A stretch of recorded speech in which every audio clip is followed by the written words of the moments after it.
माध्यम से अभी तक ये बात सामने नहीं आई, पर शिव पंचायत कथा में आ रही है। जितने आस्था चैनल पर कथा सुन रहे हो, जितने फेसबुक और यूट्यूब पर सुन रहे हो, और जितने इस छत्तीसगढ़ की पावन धरा पर बैठकर सुन रहे हो, बहुत सावधानी से सुनना।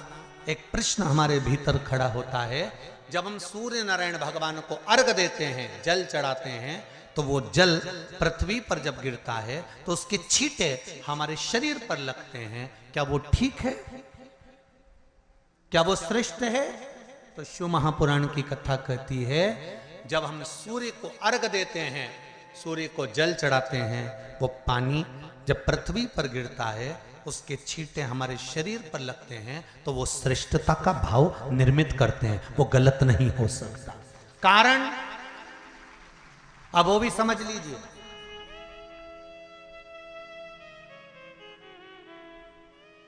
अब सूर्य नारायण भगवान को आप जल चढ़ा रहे हो तो छींटे नहीं लगे, उसके लिए क्या स्टूल पे चढ़ के चढ़ाओगे कि कुर्सी पे चढ़ के चढ़ाओगे?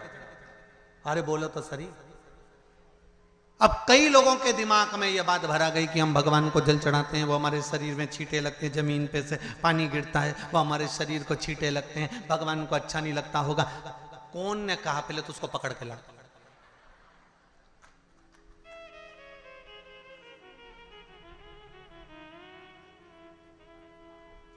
क्योंकि मेरे राम जी महाराज, मेरे भगवान कृष्ण, बड़े बड़े संत, साधु, सन्यासी, तपस्वी, साधक, उपासक जितने भी हुए, जिन्होंने सूर्य की आराधना करी, इन्होंने टेबल पे चढ़कर या कुर्सी पे चढ़कर जल नहीं चढ़ाया, इन्होंने पृथ्वी पर खड़े होकर ही, क्योंकि पृथ्वी तत्व के देव हैं शिव। जब हम मृत्यु लोक पर खड़े होकर, पृथ्वी पर खड़े होकर भगवान शंकर का भाग पृथ्वी तत्व को धारण कर कर जल को हाथ में लेकर जब समर्पित करते हैं, और जो जल नीचे गिरता है वो शरीर पर अगर लगता है तो हमको उसका आशीर्वाद ही प्राप्त होता है, दोष नहीं लगता।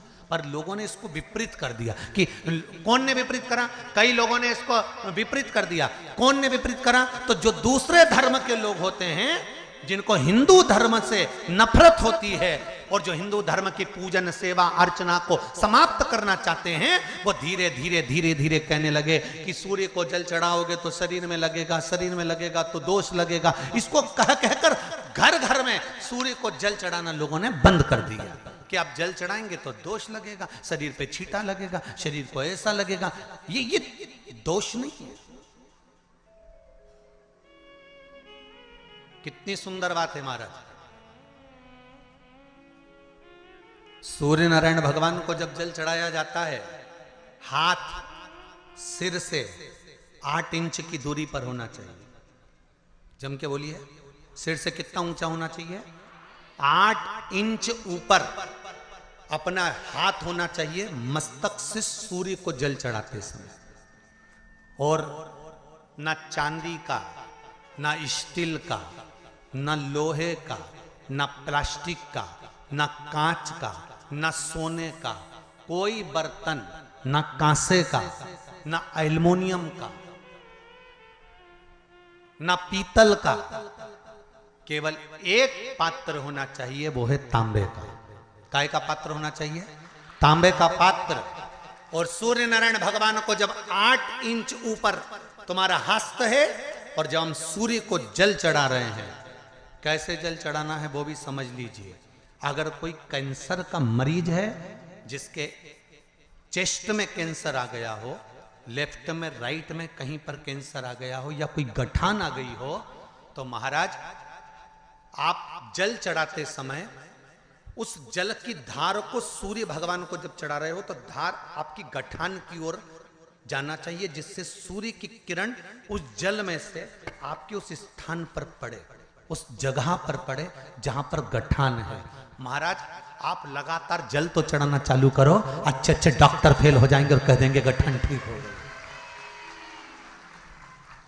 आपका लीवर और किडनी गड़बड़ कर रहा है, आप प्रतिदिन, आपका स्वास्थ्य गड़बड़ रहता है, आप प्रतिदिन ये ज्योतिष शास्त्र के अंतर्गत, रत्न शास्त्र के अंतर्गत ये रत्न शास्त्र, ज्योतिष शास्त्र, रंग शास्त्र जो हमारे यहाँ है, रंगों के हिसाब से ये जितने रत्न होते हैं, माणिक हुआ, मोती हुआ, नीलम हुआ, मूंगा हुआ, पुखराज हुआ, ये क्यों कहते हैं ये पीला है, ये सफेद है, ये नीला है, ये लाल है, इसको शरीर में क्यों पहनाते हैं? उसका कारण होता है कि जब शरीर में पहनते हैं सूर्य की किरण उसमें पड़ती है, हमारे शरीर पर वो कलर का इफेक्ट पड़ता है, उस कलर को शरीर पर लगता है, और शरीर पर लगता है तो हमारा शरीर धीरे धीरे, हमारी जो इंद्रियां हैं वो सही होने लगती हैं, काम सही होने लगता है। तो आप कहते हो ना सब, मैं कौन सा नक पहनूं, मैं कौन सा मोती पहनूं, मैं कौन सा पुखराज पहनूं, मैं कौन सा नीलम पहनूं, वो ज्योतिष शास्त्र के अंतर्गत, रत्न शास्त्र के अंतर्गत जितने रत्न हम पहनते हैं ये केवल उस किरण के लिए ही तो पहनते हैं कि जो सूर्य की किरण मिले, उस किरण का प्रभाव हमारे शरीर पर पड़े। तो इन सबसे अच्छा है कि सुबह शंकर भगवान का नाम लो, तांबा का लोटा में जल भरो, 8 इंच ऊपर सिर से हाथ होना चाहिए, और सूर्य नारायण भगवान का दर्शन साधारण नहीं, जो जल तुम चढ़ा रहे हो वो जल की जो धार आ रही है उसमें सूर्य का दर्शन होना चाहिए, तो कैंसर की बीमारी कभी नहीं हो सकती। लीवर, किडनी, हार्ट, आपके हार्ट में अगर तकलीफ है, डॉक्टर ने कह दिया कि इसमें नस चोक है, आपको कहीं ना कहीं छल्ला डलेगा, आपको कह दिया इसमें कुछ ना कुछ प्रॉब्लम आ रही है, आप सूर्य को अर्घ देना चालू कर दो, सूर्य को जल चढ़ाना चालू कर दीजिए। आप सूर्य को जल चढ़ाओ, वो जल की जो तरंग आ रही है, वो जल जो निकल कर जा रहा है, उसकी जो किरण आपके हृदय पर, आपकी छाती पर पड़ रही है, नाड़ियों में पड़ रही है, नसों में पड़ रही है, उसका बल देखो तो सही। 1 महीना लगातार चढ़ाओ तो 15 दिन 20 दिन कर तो देखो। क्यों राम जी महाराज जल चढ़ाते थे, क्यों भगवान कृष्ण जल चढ़ाते थे सूर्य को, क्यों दशरथ जी महाराज जल चढ़ाते थे, क्यों कश्यप ऋषि जल चढ़ाते थे सूर्य को, सारे 33 कोटि देवता, सारे ऋषिवर, साधु संत सन्यासी तपस्वी साधक उपासक सब भगवान सूर्य को अर्घ दिया करते थे। क्यों देते थे, किस लिए?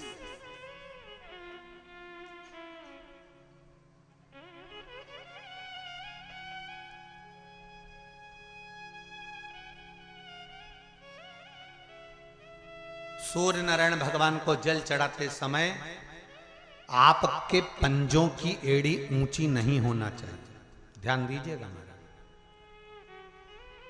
आपका पंजा पांव का पूरा की पूरा जमा होना चाहिए भूमि पर।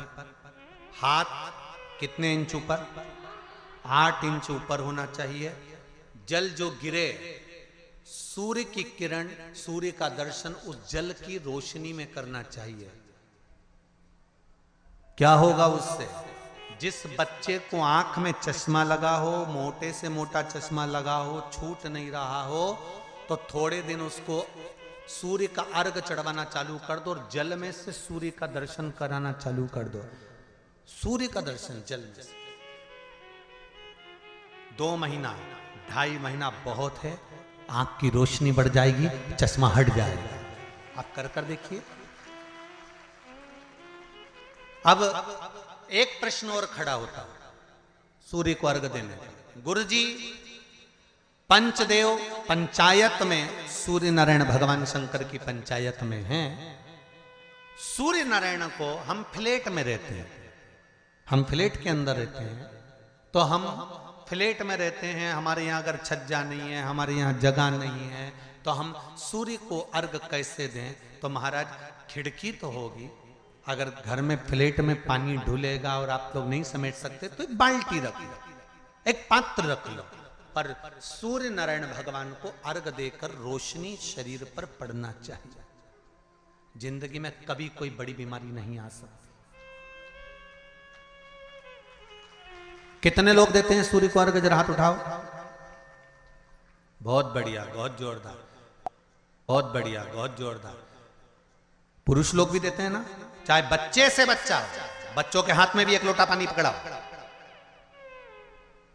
घर में छोटे बच्चे हो ना, उनको तांबे का लोटा दो, पानी दो, जा बाहर खड़े हो जा, 1 लोटा पानी चढ़ा के। पहले दिन आप स्वयं बच्चे के साथ बाहर खड़ी हो, ओटले पर, घर के बाहर खड़ी हो, छत पे खड़ी हो या घर के बाहर खड़ी हो, और बच्चे से कह लो चढ़ाओ बेटा, देखो ऐसा हाथ 8 इंच ऊपर करिए, तांबे का लोटा लेकर पानी धीरे धीरे डोलना है। जैसे वो स्लो मोशन के सीन नहीं होते नाटक में, ये एकदम धीरे धीरे धीरे, बस नहीं तो मालूम पड़े छोरा छोरी एक साथ उंडेल के अंदर नहीं। जल चढ़ाते समय उस पानी में से सूर्य की किरण पड़ना चाहिए, सूर्य की किरण। एक बात और कहना चाहूंगा, अगर आप लोग स्वीकार करेंगे तो, अगर कहीं आपको लगता हो कि बच्चा पढ़ने में कमजोर है, विद्या में कमजोर है, रिजल्ट अच्छा नहीं आ रहा, पढ़ने में कमजोर है, वो पढ़े अपनी जगह पढ़े, वो कार्य करे अपनी जगह करे, मेहनत करे अपनी जगह करे। बच्चों को कह दो कि कुछ समय के लिए सूर्य को अर्घ देना चालू कर। सूर्य की किरण जहां पर ब्राह्मण या हिंदू धर्म का व्यक्ति मस्तक पर तिलक लगाता है, भुकुटियों के बीच में उस सूर्य की किरण इस भुकुटी के बीच पड़ना चाहिए, परंतु पानी कम से कम ना करते हुए स्लो मोशन में धीरे धीरे गिरना चाहिए, एकदम धीरे धीरे। तो यहां एक रेखा सूर्य की किरण से पड़ती है। चंद्रदेव का लड़का था, देखो